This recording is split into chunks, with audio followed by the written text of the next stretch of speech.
Okay, well, welcome everyone. I'm so excited to be here with you all tonight and to see faces. It's just really refreshing to join in community with everyone. To start, I just want to let you know that we are recording this so that we can share with others who weren't able to be with us tonight. There are Spanish subtitles available. Sorry, not subtitles, we've interpretation from Jose Chavez, who is a local Yakima resident who's translating for us tonight. Thank you for being here. And I'm Janelle Retka. I'm the education reporter for the Yakima Herald. Tonight I have support from my colleague Margot Maxwell. She is the moderator. So you'll find that you're probably all muted, and she's going to keep it that way, but she's monitoring the chat box to make sure that any questions or insights get directed to me and my co-star tonight, Deeann Burtch Puffert, who is the director of Child Care Aware of Washington.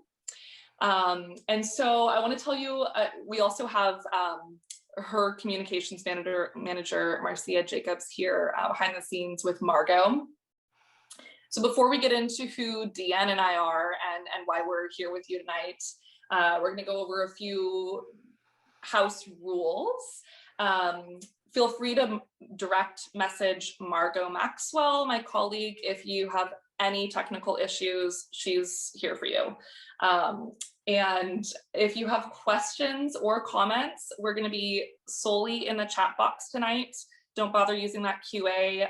Margot will be sending questions on to us, and we'd love if you guys, engage with one another. Tell us why you're here. We want to make sure that this is a community experience. So chat with us in the chat box. We will be engaging with you there.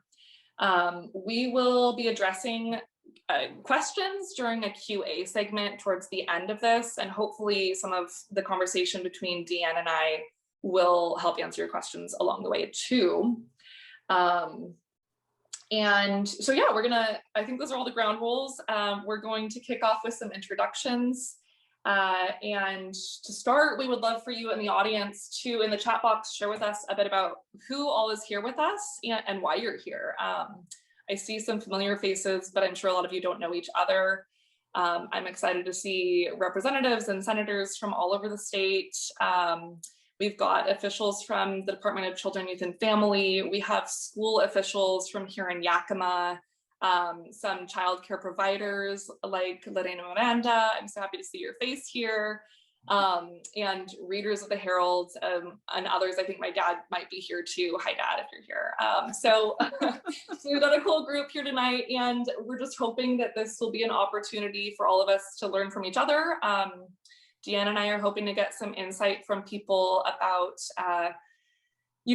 what else needs to be addressed in our community, but we're also here to share insights. So we're going to be providing resources and what we've learned along the way of our involvement in the childcare sector. Before we really dive in, I want to just repeat our translation message. So, buenas tardes, si desea escuchar en español, por favor, de hacer clic el botón con 3 puntos a la esquina superior derecha de su pantalla. Baja hacia abajo hasta donde dice Language Interpretation, donde se encuentra el icono de un globo. Haga clic allí donde dice Spanish y después haga clic donde dice Done en la parte superior. Con esta opción tiene usted traducción de nuevo nuestro amigo Jose Chavez. Muchas gracias, señor. Okay, so to kick off, again, I'm Janelle Retka, education reporter for the Yakima Herald. I got into childcare research from talking to parents and providers in the Yakima Valley who were, on the parent side, really struggling to find access to open licensed childcare slots for their kiddos, which meant that they were losing work and also in some cases concerned about their kiddos' early learning options before they got into the K-12 system. And on the provider side, I was hearing a lot about struggles to kind of keep up with licensing guidelines, and also just make it in an industry that expects a lot but doesn't pay a lot. And so I'm really happy to have some of those providers from our community here with us tonight. Thank you for being here and for the work that you do.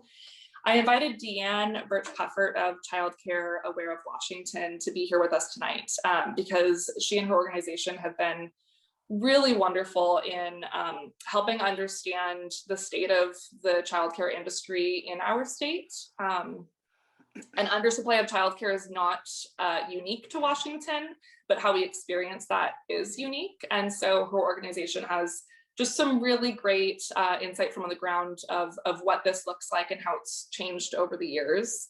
And during the pandemic, they were tasked by the State Department of Children, Youth, and Families with coordinating childcare. So whether that be resources for childcare providers or helping connect parents with open slots. Deeann, thank you so much for joining us. We're excited to chat with you. And if you could tell us a little bit about how you got into the childcare sector, that would be a great place to start. Great. Thank you so much, Janelle. Janelle is a delightful reporter to chat with. I've enjoyed every time we've had an opportunity to share information. Always really insightful and really thoughtful in your approach. So thank you so much for having me here tonight. Yeah, of course. Thank you. So you have to go into the Wayback Machine for me to talk about where I started out in childcare. I had just finished, I was born and raised here in Seattle, Washington, and I'm a proud Washington resident, but I had been away for about 3 years in Texas and returned back home looking for a job. And had decided I wanted to focus my energies instead of in the youth world.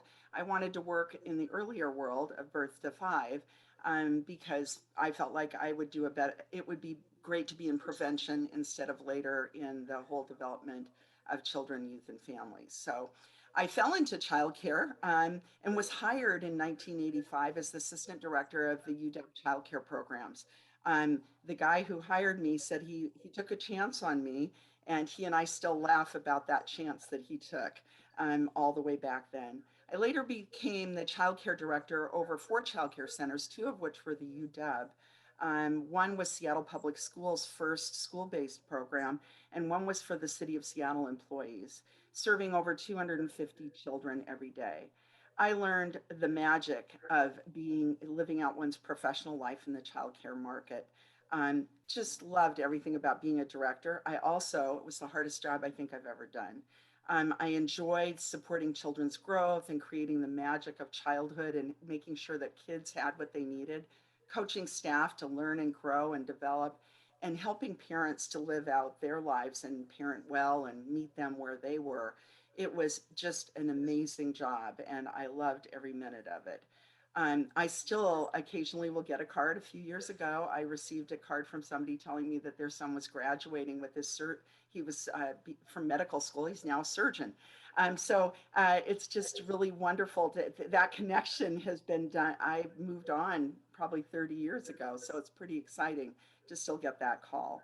I joined Childcare Resources, one of the regional partners that deliver childcare aware services for King and Pierce County when we were first opening up in 1990, and I proceeded to work there for the next 30 years almost. The last 10 of those years, I was the CEO.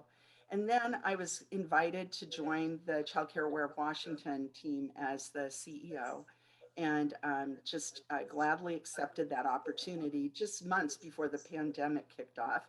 And that added a lot of excitement to my starting in the new position. As many of us had the joyride of our lives over the last year and a half.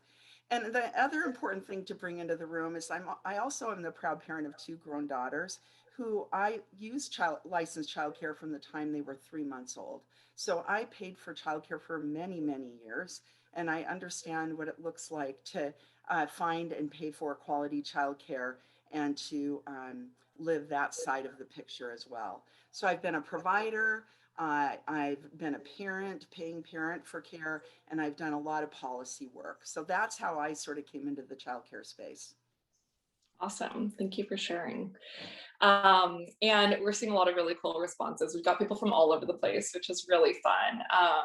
So I'm just going to share a bit about who's here with us. I won't name names in case anyone wants their privacy, but we've got EPIC directors, we have principals of early learning from school districts, we have family support supervisors.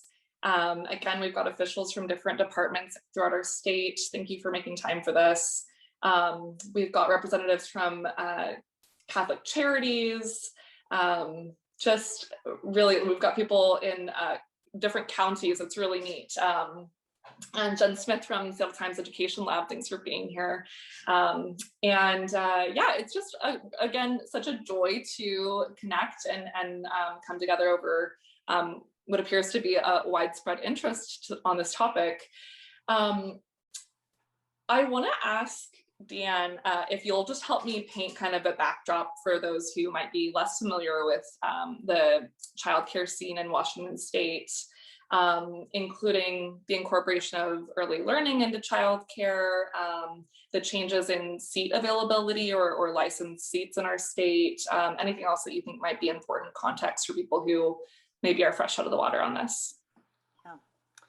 Yeah, it's been, it's been a difficult year for both providers and for families, of course. And there has been a lot of impact to the childcare world and to our families' lives and all of our lives during the pandemic.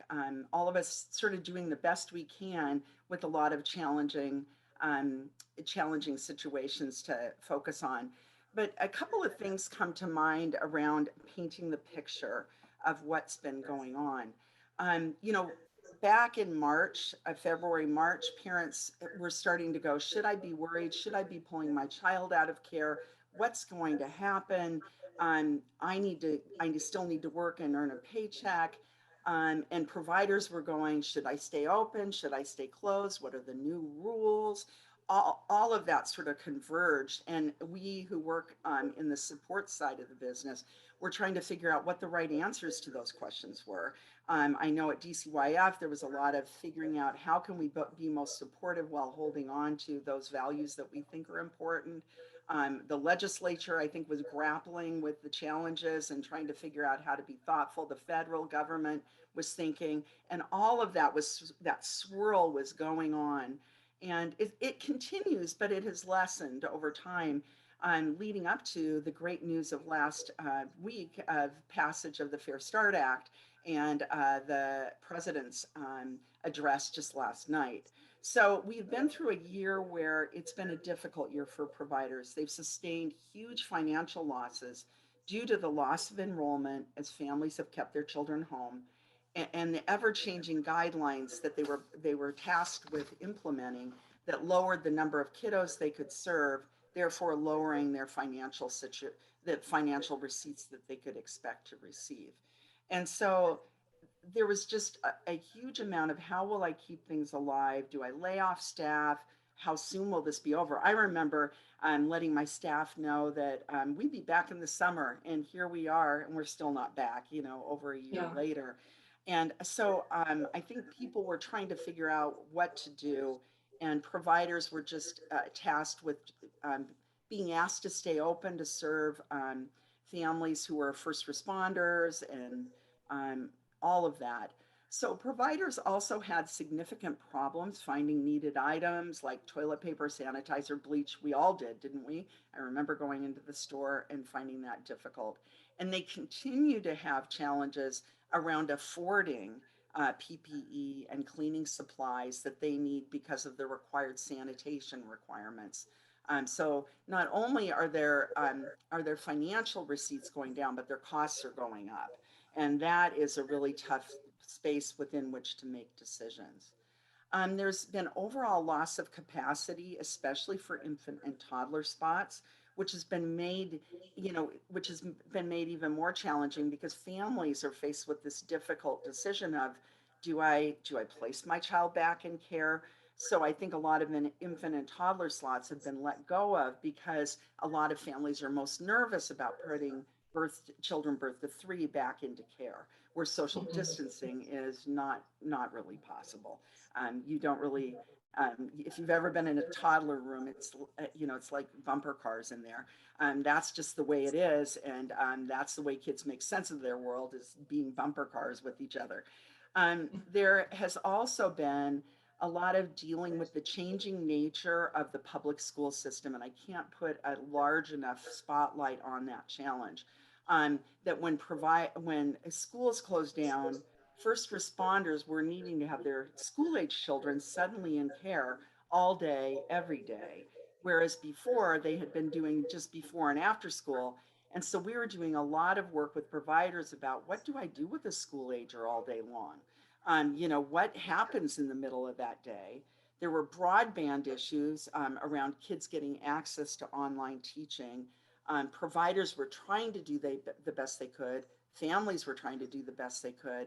And there was a lot of frustration with kiddos who weren't engaging with schooling suddenly, because all of a sudden they're doing what we're doing tonight, which is not all that exciting for the average extrovert. They'd like to exciting for me. I mean, so I mean, let's just face it. We are adults with good executive function, and here are kiddos who are expected to practice adult level executive function while doing online learning. It's really hard. And then now with the governor's requirement that schools go back April 19th, we're faced with half-day school, Monday, Wednesday, Friday school, and providers have just continued to pretzel their schedule to meet the needs of families and kiddos so that these school-age kids get the care they need. And adding the school-age kids into what has traditionally been a birth to 5 space means that they're having to deal with a broad range of kiddo developmental, where they are developmentally, and trying to help make sense of a broader range of kids for 10-hour days. So that's been a challenge for providers, for sure. And then the other thing that has just been increasingly an issue, and I think if all of us all maybe own this, I don't know about you, but my stress trigger is a little higher these days than it was 6 months ago, and certainly a lot higher than a year ago. And what we're seeing is kiddos who are dealing with the impact of the pandemic, of being locked down, not sort of out doing their usual developmentally appropriate stuff. They're locked down with mom, dad, dad, whoever makes up their family, and they're stuck in this space. And they're feeling a lot of stress. And if families are particularly anxious about getting sick, or someone has in fact gotten sick in their circle and maybe even passed away due to the illness, we have kids that are just really feeling that stress and needing the child care provider to help them make sense of their world, because they don't want to talk to mom who's really, really sad. So what we're seeing is a lot of providers reaching out to our coaching staff saying, what do I do with all this stress? So we are so blessed that we started a mental health consultation right at the beginning of the pandemic. It couldn't have been better timed for some of the challenges that providers and families are dealing with, frankly, around their kiddos wanting to get back to their normal lives and having to contain them in settings that weren't what they were used to. So those are all some high level things that are going on that I think are important to note.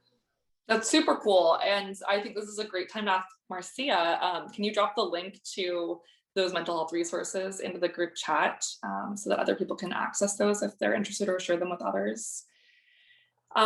So that's a really great kind of introduction into what we've all been battling in the last year.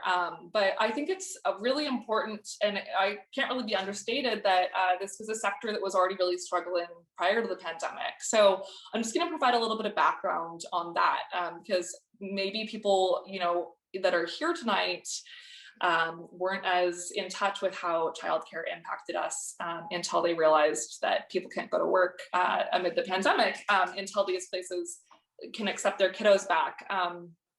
So if we even look back between 2015 and 2021, there has been a significant decline in childcare slots in the state, and that actually dates back to the early 2000s. But in that 6-year time frame, Yakima County in particular, for example, has lost 700 licensed childcare slots, which is pretty significant given our population. And even before we lost those slots, we did not have enough licensed supply to care for all the kiddos under 12 and under, which is considered childcare age, let alone the little kiddos under 5 and under.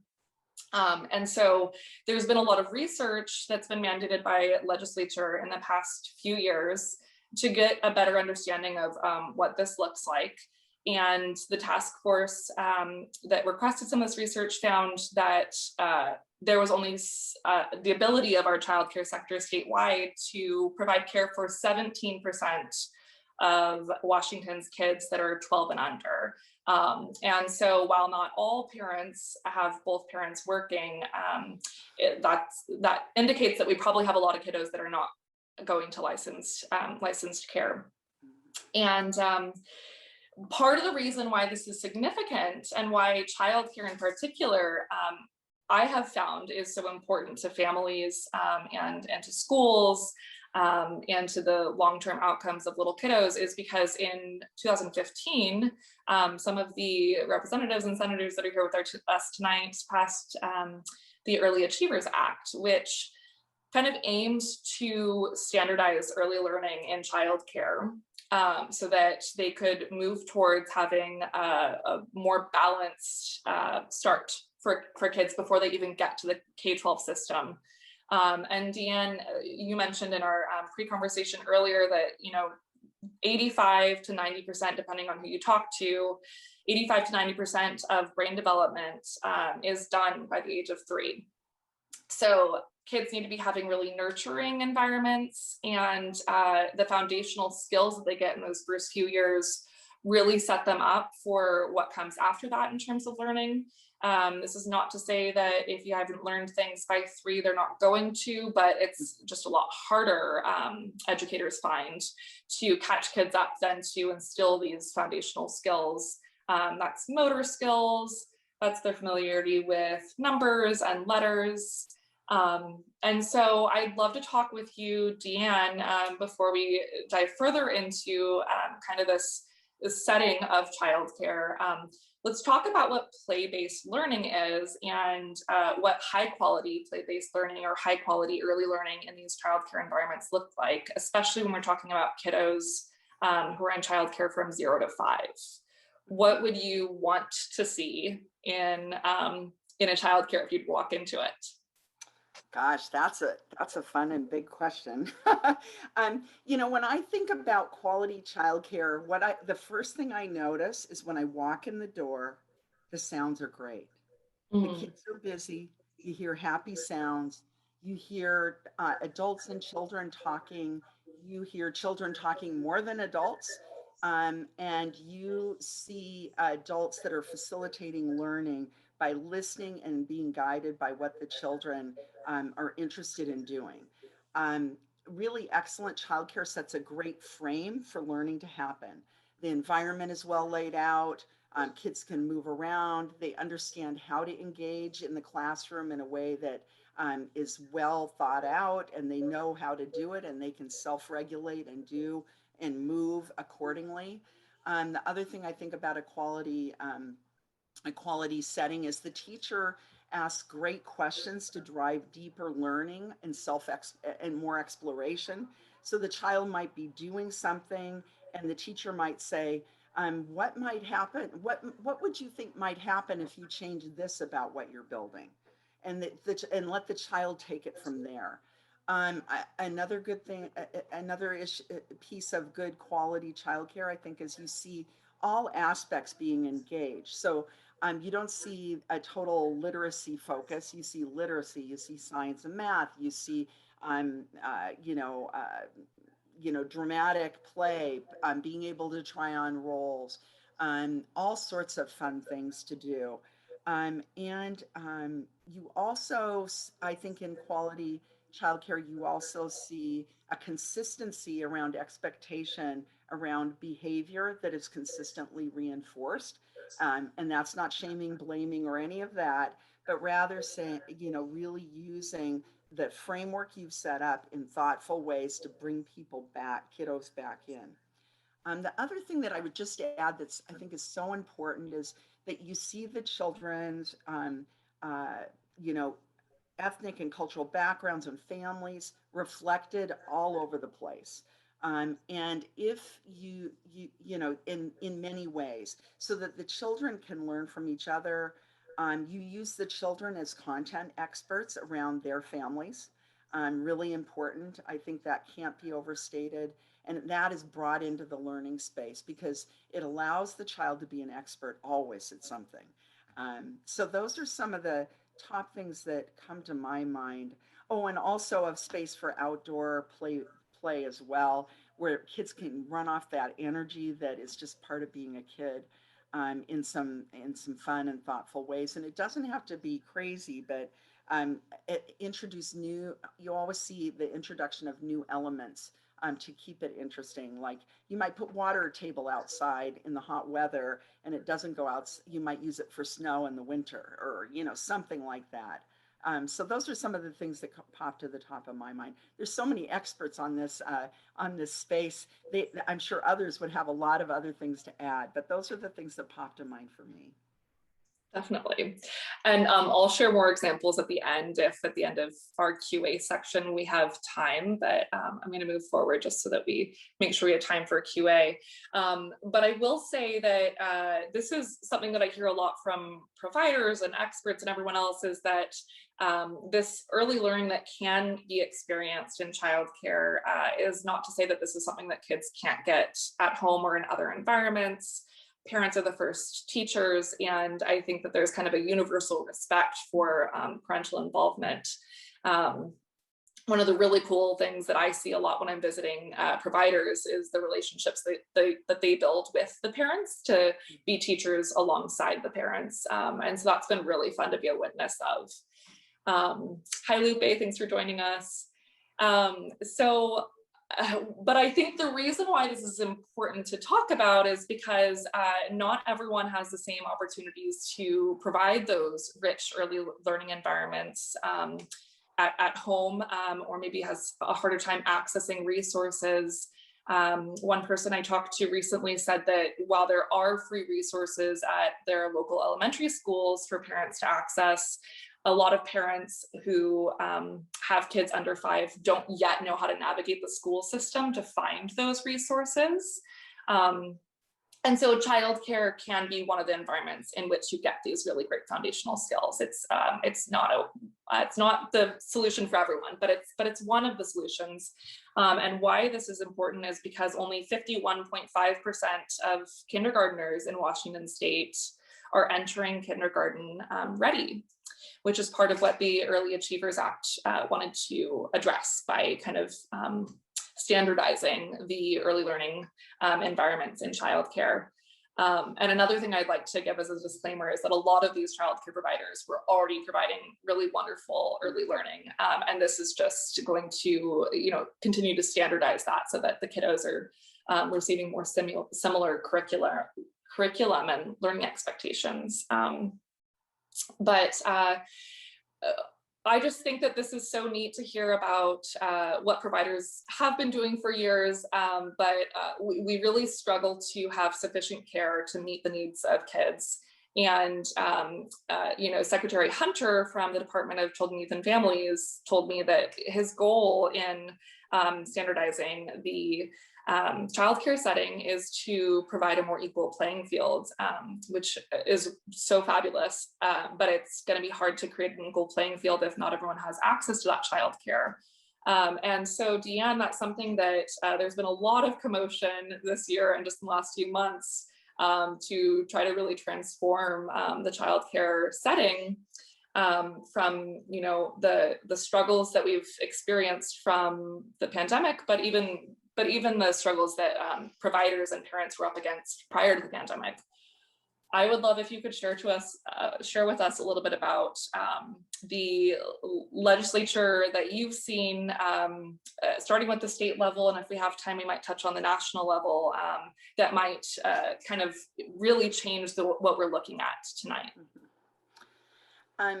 First, a couple of things pop to mind, and one of them is the child care grants that DCYF has been pushing out to the field throughout this whole pandemic.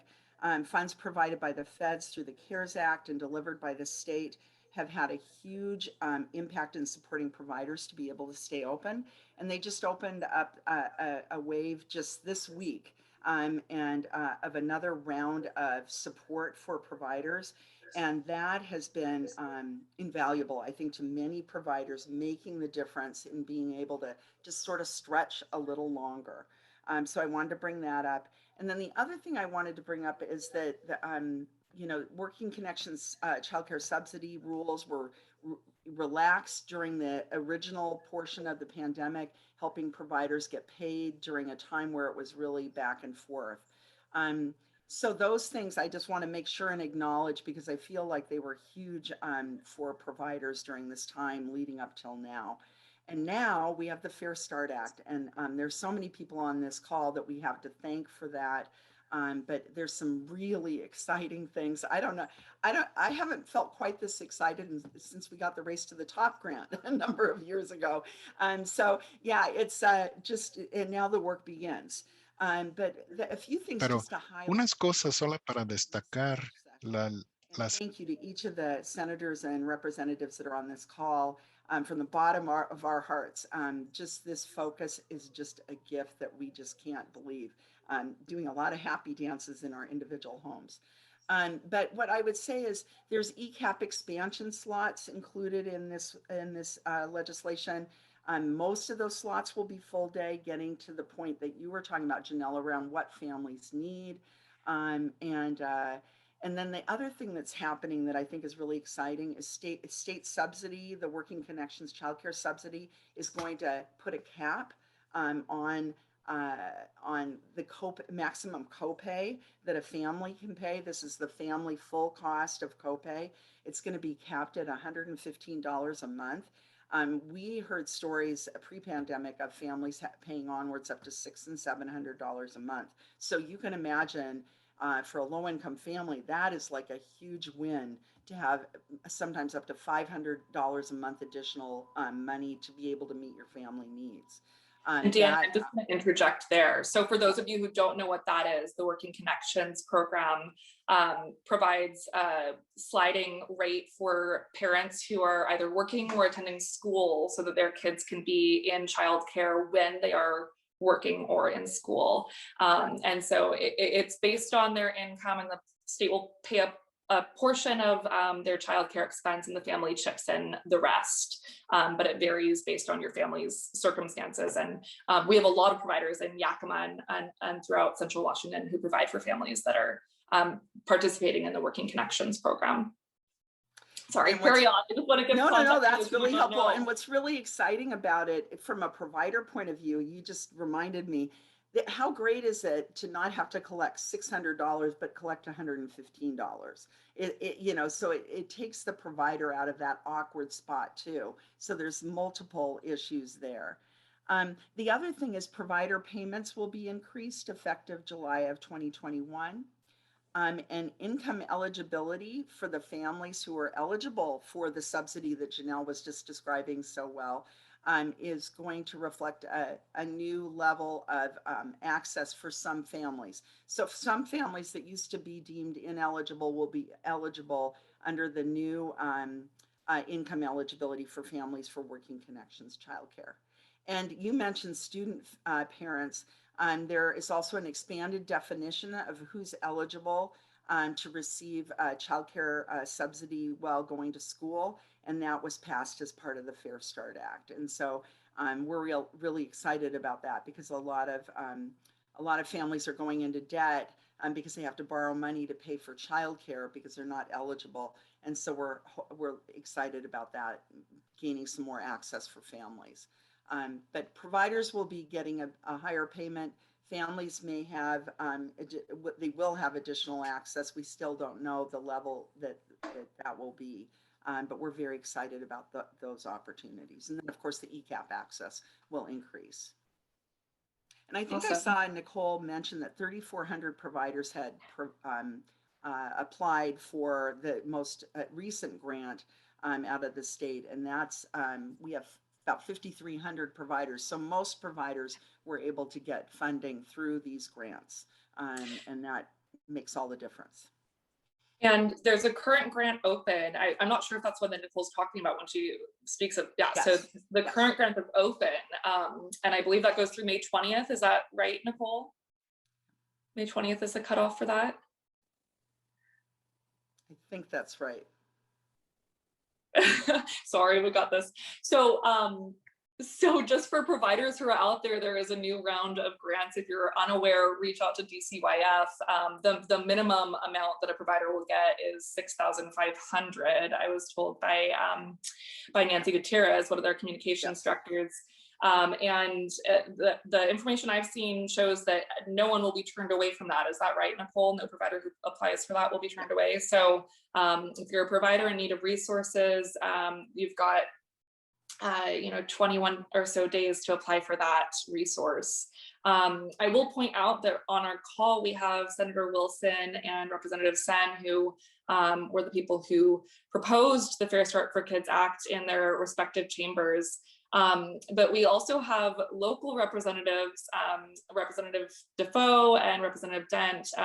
And Representative Dent in particular has been super vocal on childcare in the past. And so I would encourage you all, as we kind of scoot closer to the QA, this is a really great opportunity to talk to our state representatives and senators. And there's new laws that are in the works and that have been passed. And now we're getting towards implementation. So, communicating what your needs are, this is a great opportunity to do that. So thank you all for being here. Like, what a privilege to be with all of you. And thank you for your work that you've done. They just closed their legislative session a few days ago, so they must be exhausted, but we're giving them another long day. So let's start opening up for the QA. If you all want to start submitting questions. While you're submitting questions, Deeann, I would love if you would provide suggestions of resources for parents and resources for providers that people should be aware of. And I believe that Margot has a slide that she can share with some of those links, but feel free to take it away, Deeann. Great. Yeah, thank you so much. The thing that I want to talk about is the Family Center. I think is a really important resource. And I noticed that the phone number was not included, so I'll drop that into the chat. It's 1-800-446-1114. The reason why the Family Center will be a really great place for people to consider going is because they can really help you talk through your childcare needs. They can direct you to any subsidy that you may be eligible for. A lot of families don't realize that they can be working, and the only subsidy that they might get, the only thing that they might receive from the state might be help with their childcare bill. I used to work in the location where I overheard phone call after phone call with somebody basically informing a parent, yes, you don't have to get additional support other than the childcare help, and families just not knowing about that. So it's really important to do that. It also helps broaden your search to look maybe at providers you didn't even know existed. Family childcare providers in particular are prevalent in Central Washington. And so they're operated out of family homes. And so they're not like the center that has a sign out front. And that can be a really helpful and the right choice for a family who's looking for care. The other group of families that we serve with some specialized services are any families that is homeless. Now, homeless can be doubled up. You can be living in housing with another family who's letting you stay there. or you may be in a setting where you know that you're only going to be there for a while and are at risk of being, moved outside the home. If that is something that you are experiencing, we can provide a fair amount of help around navigating the resources that you're eligible for through DCYF around homeless support for childcare, so that you can have your childcare paid for through the state. Even though you may not be currently working, there is a whole program that supports homeless families with assistance. The other thing that I want to highlight as well is we also have COVID related resources that are up to date. So if you're currently using care and you have some questions about what your provider's doing, or you may just want to better understand what to expect when your child returns to care, that can be a really good choice to take a look at those things. And then the other thing that we have a fair amount of resources on that we think is very important is helping parents and caregivers discuss race and racism with children. Given our recent events over the past year, the racial tensions in many of our cities and in many of our cities, helping children understand and talk about their feelings and what they're seeing is really important and part of supporting them when they're traumatized. And so there's some resources there that we feel really can help you to do those things in a positive way.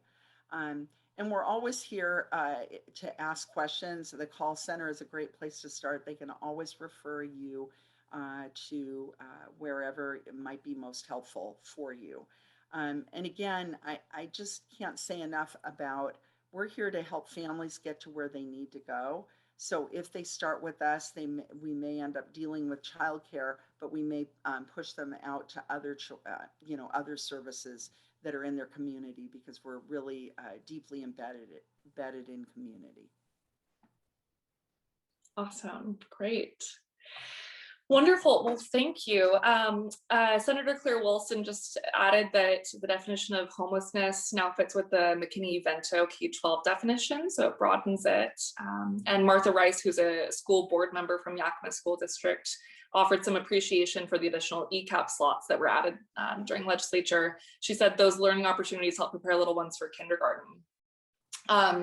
Claudia Flores Vargas said that she works in the Yakima School District and she wants to go back to work in the childcare. She used to have a home childcare. Great, thank you for being here, Claudia. And thank you, Emily and Nicole, for sharing those resources for the provider grants.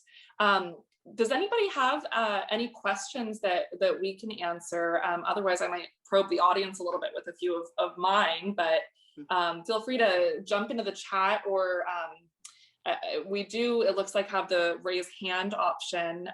If you click the more 3 buttons, and maybe Margot could even unmute us if we need to. Lorena Miranda is here with us. She's an in-home childcare provider in Yakima and represents SEIU 925 local union. That's the state union that includes in-home childcare providers. And Lorena is also a mentor to other childcare providers. And she started out in childcare as a substitute in our state sub pool, which is a really cool program that I think Nicole helps shape, right? Is that right, Nicole? It's aimed at kind of growing Marco, can you unmute Nicole? Yes, I just made it so that folks can unmute themselves if they want to partake. Nicole, jump in. But, I think it'd be really neat for people to hear about the sub pool that we have here. Yeah, and I think that Angela is on and she can talk a little bit about that as well. But we do have the substitute pool that was bargained with SEIU 925, and then we do have some additional state resources for centers as well. And that had been focused on helping providers meet some of the early achievers processes, but have opened that up during COVID to support providers in a broader way as we move through the pandemic. And so Angela, I'll give you an opportunity if there's anything else you want to add to that. No, that's great. And if anyone's interested in it, I can put a link to the website if you guys want to check out the resources. That would be awesome. Yeah, so Lorena, I've gotten to know quite well through my childcare reporting, and she started out as a substitute because another local provider, Natalia, I don't know if you're here, Natalia, I saw you signed up, but she is a good friend of Lorena's. Lorena worked in her center for a while and then became a substitute, and now is the owner of one of our local in-home childcare programs. And she has just been a wonderful insight into the experiences of childcare providers, both prior to the pandemic and during. So thank you for all the wisdom that you've shared that's helped shape my reporting. Before we hopefully see some more questions, I want to make everyone aware that if you're not already following, we do have a series on childcare through the Yakima Herald-Republic. It's called The Growth Gap. We're reporting on the various ways that childcare impacts our state and our communities, from the business sector and our state economy that's impacted by lost hours from unstable childcare, to, as we've really dug into tonight, the long-term learning outcomes of the kids who receive some of this high quality early learning, and the parents who are able to work, as well as the providers who support the school system. You can read the Growth Gap series by visiting yakimaherald.com/growth or /special_projects/growth_gap. I also have a twice monthly newsletter on updates for the childcare sector that digs into things like how to claim all of the benefits on your taxes, as well as an upcoming edition that'll dive into the details of legislature and what our lawmakers have gone through this year, as well as what didn't make it through this year in our state session. I'll dig more into what Deeann mentioned earlier, which is some big changes at the national level to transform early learning. So I'd love if you join us on that twice monthly email journey. You can find that link to register. We'll post at the end of this webinar. But I would love to hear from some childcare providers. If any providers are willing to share with us, I see a few faces, but I don't want to put you on the spot. I would love to hear from you about, I'll throw two questions your way. First of all, why do you provide care? What makes you stick with these kiddos and these families and do the work that you do? And also, what kind of support do you need? Let us know what kind of support lawmakers or people at DCYF could help you with tonight, or what resources we might be able to point you to as well. Feel free to unmute yourself if you're willing to be brave with us.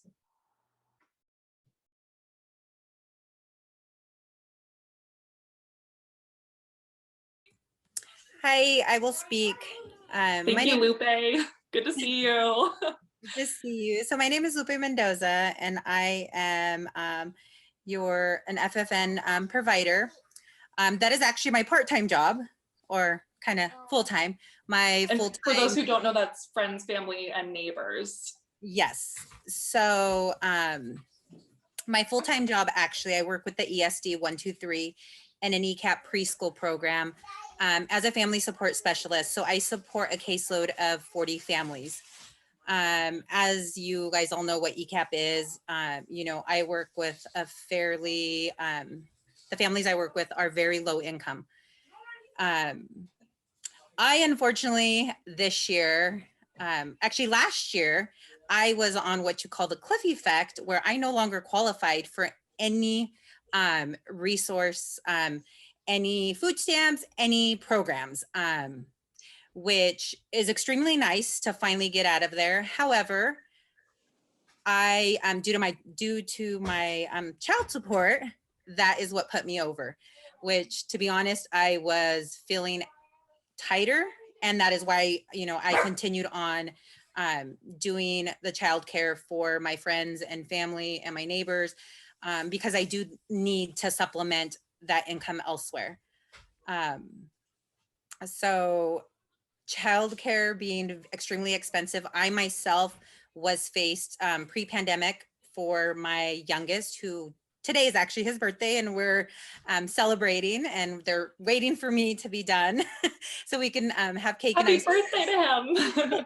So he's 8, but last year I was faced with, or pre-COVID, I was faced with having childcare for him for 2.5 hours, 5 days a week after school.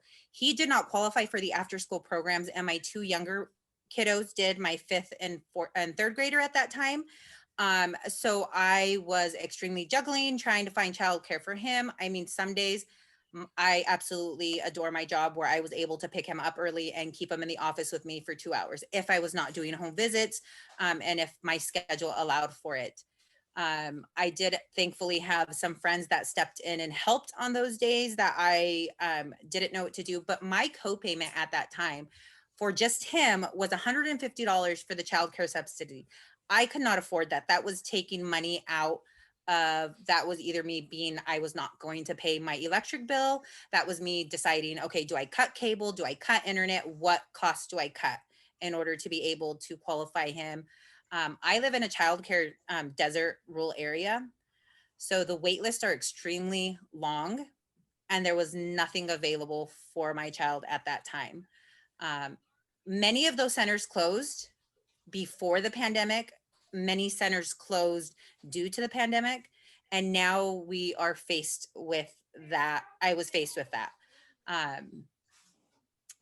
I love my job because I am remote. And so I am able to put my family's needs first, but I know not every family is in my position. So affordable childcare for every family. I have been there. I struggle with that. And I know many families do. Not many families have the resources. Even the resources now, my district just out of the blue creative, because we just went back to school on Monday full time. So 2 weeks ago, they put together childcare for our preschoolers because 4th graders, 4th through 8th grade siblings were the childcare providers for these kiddos. So, you know, now we have a childcare for for our families that were in that bind and extremely needed that. That will end throughout the year, but they're being faced with childcare, and I'm scrambling to find resources for them for the summer, for as soon as school is out, and there is nothing. So invest in early learning, invest in childcare for all, because if the foundation is strong, the framework and the house is going to come together for not just families. And I am proof that the systems work, the resources work. And so even though I do struggle, I am proof of like all those things are in place. And if you are able to access them and utilize them, they will work. And thank you for allowing me to speak. Yeah, thank you for speaking, Lupe. I want to give a little bit of context to a couple of things that Lupe said. So first of all, she mentions that she lives in a childcare desert. Lupe's in the Walla Walla County, and Walla Walla County has like the smallest smidgen of geography that isn't considered a childcare desert. And what that means is that the number of licensed childcare slots, it varies who you talk to, but usually it's that the number of children who are childcare aged is at least 3 times the number of licensed childcare slots. And Walla Walla, if you look at some mapping of that, which Margot, if you could link to our story on mapping in both English and Spanish. I did a deep dive into the childcare deserts of Washington a while ago. Using maps by an organization that already built them, you'll see in Walla Walla that there's a huge undersupply of licensed slots, but it's not unique there. If we look at Yakima County and even the Tri-Cities, there are very big geographic regions in which there's an undersupply. And what I found from talking to childcare providers is that a lot of times that means that even in the areas where there is sufficient supply, they have really long wait lists because the people who are in the areas where there's not supply are all vying for those same spots. So Lupe is talking about something that is experienced all throughout our state, not just in the rural areas, but certainly here in Central Washington. It's something that a lot of families are up against. And I think it's something that providers also have reported kind of struggling with, because they're fielding calls constantly from parents who want to be on that wait list or get that open spot. So yeah, thank you for that valuable insight, Lupe. The other thing that Lupe really did a great job in her story is that the important role during the pandemic that the employers have played around flexibility and a willingness to make things work for school age families who have school age and preschool, and the kids that can't care for themselves. I just want to give a shout out to that. Because I love the way you told your story, Lupe, and I feel like my staff would say similarly about the experience they've had. The employer can make a huge difference in a family's stress level and ability to make things work. And I hope that carries forward post-pandemic, where some of these things maybe people can continue to go, I could be flexible around that and meet my employee there. And so that's one of my great hopes coming out of the pandemic, is that employers might say, maybe I'll let that employee work remote from 3 on, so that the child could be home doing homework while the parent finishes up their day, for example, which is what I think, Lupe, you were sort of describing. So I just wanted to pull that out because I think we didn't talk about that, and it's important. Thank you, Deeann. And thank you to Representative Defoe. He just provided some contact information. He is our representative from SELA, representing parts of Yakima, and he offered to help if you need anything. He's got his email and his phone number in there. We are at 7 o'clock, but if people want to go over, I'd love to hear from more providers. If any other providers would like to share their experiences or their thoughts.